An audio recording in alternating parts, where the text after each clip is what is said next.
बीते एक महीने में महाविकास अघाड़ी गठबंधन नेताओं द्वारा की गई 3 मुलाकातों ने महाराष्ट्र की राजनीति में हड़कंप मचा करके रख दिया है। सबसे पहले एनसीपी सुप्रीमो शरद पवार गृह मंत्री अमित शाह से मिलने के लिए गुजरात पहुंचते हैं। रात के अंधेरे में शरद पवार और अमित शाह के बीच में एक गुप्त मीटिंग होती है। एक फार्म हाउस पर हुई इस लंबी बैठक के बाद में ये क्यास लगाए जाने शुरू हो गए थे कि एनसीपी सुप्रीमो शरद पवार उद्धव ठाकरे से नाराज चल रहे हैं, जिसके चलते एनसीपी अब बीजेपी के साथ सरकार बनाने की रणनीति पर काम कर रही है। इस तरह की खबरें भी महाराष्ट्र की राजनीति से निकल करके बाहर आई, जिन्होंने खूब सुर्खियां बटोरी। और दूसरी मुलाकात उद्धव ठाकरे ने प्रधानमंत्री नरेंद्र मोदी जी से की, जिसके बाद शिवसेना की घर वापसी के क्यास लगाए जाने शुरू हो चुके थे।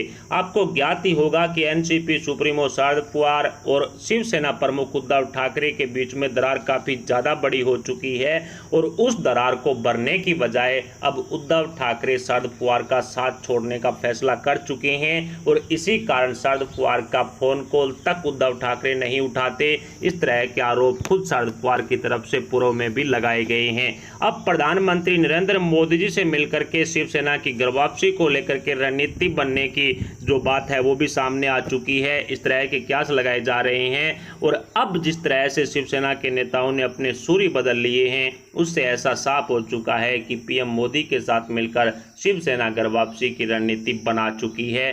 शिव संजय राउत, जो प्रधानमंत्री नरेंद्र मोदी जी को पानी पी पी कर गालियां निकाल रहे थे, वो अब प्रधानमंत्री नरेंद्र मोदी जी को देश का सबसे बड़ा नेता बता रहे हैं। बीजेपी को भ्रष्टाचारी मुक्त एक राष्ट्रहित वाली पार्टी बता रहे हैं। तो ऐसे में कहा जा सकता है कि शिवसेना नेताओं के जो बदले बदले सुर हैं वो इसी बात का सबूत है कि शिवसेना अब घर वापसी करना चाहती है। और तीसरी मुलाकात एनसीपी सुप्रीमो शरद पवार ने प्रशांत किशोर के साथ की थी। प्रशांत किशोर यानी पीके ममता बनर्जी का रणनीतिकार। बंगाल चुनाव टीएमसी द्वारा जीतने का मुख्य कारण भी यही बताया जा रहा है कि प्रशांत किशोर ने रणनीति बनाई थी और उसी के आधार पर ममता बनर्जी पश्चिमी बंगाल में चुनाव जीती थी।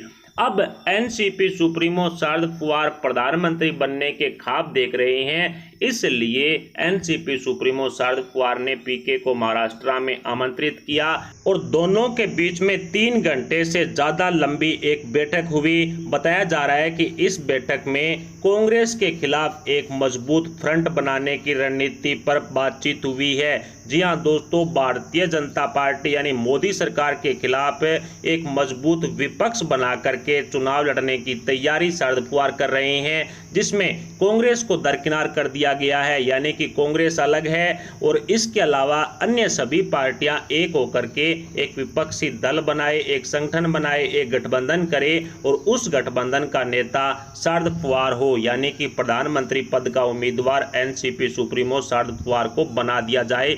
इस तरह की रणनीति पर बातचीत इस बैठक में होने का दावा किया जा रहा है।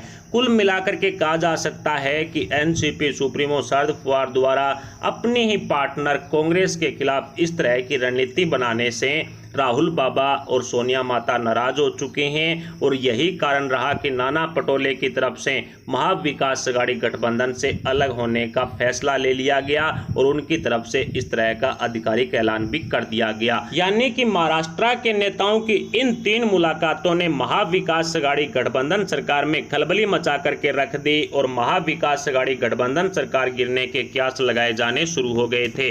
लेकिन जिस तरह से उद्धव ठाकरे और प्रधानमंत्री नरेंद्र मोदी जी के मुलाकात के बाद शिवसेना की घर वापसी को लेकर के जो क्यास लगाए जा रहे हैं, उसमें कितनी सच्चाई है, ये एक सोचने वाली बात है। इसको लेकर के राजनीतिक पंडित बता रहे हैं कि बीजेपी कभी भी शिवसेना की घर वापसी नहीं करवाएगी, यानी कि देवेंद्र फडणवीस इस बात को भली भांति जानते हैं कि महाराष्ट्र के अंदर जो वसूली कांड हुआ है या फिर कंगना रनौत का मामला हो, पालघर का मामला हो, सुशांत सिंह राजपूत केस हो या फिर ट्रांसफर करने में जो करोड़ों रुपए का खेल खेला जा रहा था वो मामला हो, इन सब मामलों का जो भूंड है वो कहीं ना कहीं बीजेपी के भी ऊपर पड़ेगा और इसलिए देवेंद्र फडणवीस शिवसेना के साथ सरकार बनाने की बजाय दोबारा चुनाव में जाना पसंद कर रहे हैं। और जिस तरह से भारतीय जनता पार्टी के कार्यकर्ता, भारतीय जनता पार्टी के नेता, उनके मंत्री, उनके विधायक शिवसेना को एक्सेप्ट भी नहीं कर रहे हैं, इस बात को देवेंद्र फडणवीस भली भांति जानते हैं। यानी कि शिवसेना की घर वापसी इतनी आसान नहीं है जितना समझा जा रहा है। जिस तरह से शिवसेना की घर वापसी को लेकर के संकेत भी मिल गए थे, क्योंकि शिवसेना के नेता संजय राउत की तरफ से प्रधानमंत्री नरेंद्र मोदी जी को देश का सबसे बड़ा नेता बताया गया, पार्टी की भी तारीफ की गई। यानी कि जिस तरह से प्रधानमंत्री नरेंद्र मोदी जी को गालियां निकालने वाले नेताओं ने अपने सुर बदले हैं, उससे ऐसा लग रहा था कि अब शिवसेना घर वापसी करेगी। लेकिन शिवसेना की घर वापसी के दरवाजे बंद है, इसमें कोई शक नहीं है। देवेंद्र फडणवीस शिवसेना के साथ सरकार बनाने की बजाय दोबारा विधानसभा चुनाव में उतरना पसंद करेंगे। दूसरी तरफ बीजेपी और एनसीपी के बीच में जो गठबंधन होने की चर्चाएं तेज है, उसको लेकर के राजनीतिक पंडित बता रहे हैं कि एनसीपी भारतीय जनता पार्टी को अगर ऊपर से समर्थन करती है तो ही बीजेपी सरकार बनाने के लिए राजी होगी, अन्यथा किसी भी हालात में शरद पवार के साथ बीजेपी नहीं टिक पाएगी। और जिस तरह से शरद पवार मांग कर रहे हैं, जिस तरह से जो मलाईदार मंत्रालय लेना चाहते हैं, उस पर बीजेपी कभी भी राजी नहीं होगी। और यही कारण रहा कि अमित शाह से मुलाकात के बाद या फिर देवेंद्र फडणवीस के मुलाकात के बाद शरद पवार को कुछ भी हाथ नहीं लगा। और जैसे ही शिवसेना ने बीजेपी नेताओं के साथ मुलाकात शुरू की, प्रधानमंत्री नरेंद्र मोदी जी के चरणों में जाना ठीक समझा, उसके बाद में शरद पवार बोल भी रहे थे कि अब हमें शिवसेना पर पूरा भरोसा है। बाला साहब ठाकरे की याद उद्धव ठाकरे को दिलाई गई। इसके अलावा भी कई ऐसे मुद्दे उछाले गए शरद पवार की तरफ से ताकि उद्धव ठाकरे को बीजेपी के साथ जाने से रोका जा सके।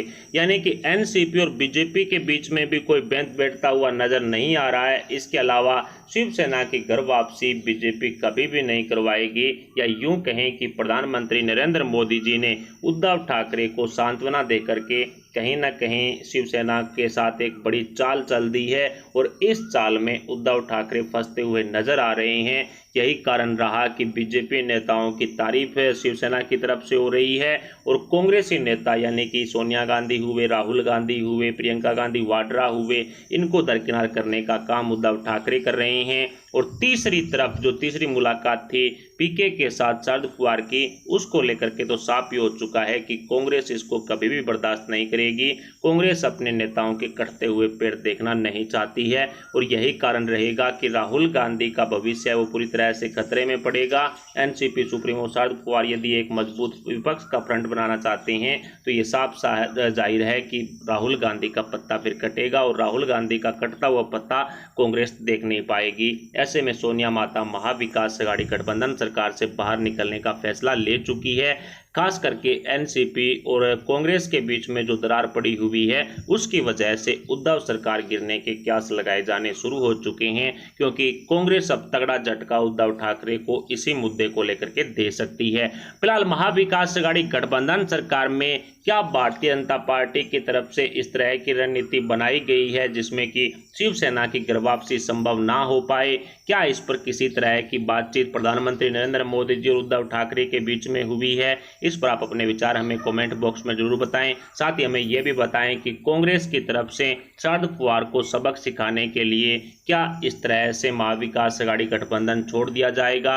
हालांकि छोड़ने का जो ऐलान है वो कांग्रेस कर चुकी है, लेकिन कांग्रेस के विधायकों का समर्थन क्या सोनिया माता अब वापस ले लेगी? इस पर आप अपने विचार हमें कमेंट बॉक्स में जरूर बताएं। साथ ही वीडियो को लाइक करके हमारे चैनल को सब्सक्राइब जरूर कर लें। अभी के लिए इतना ही, मिलते हैं अगली बड़ी अपडेट के साथ। तब तक के लिए जय हिंद, जय भारत।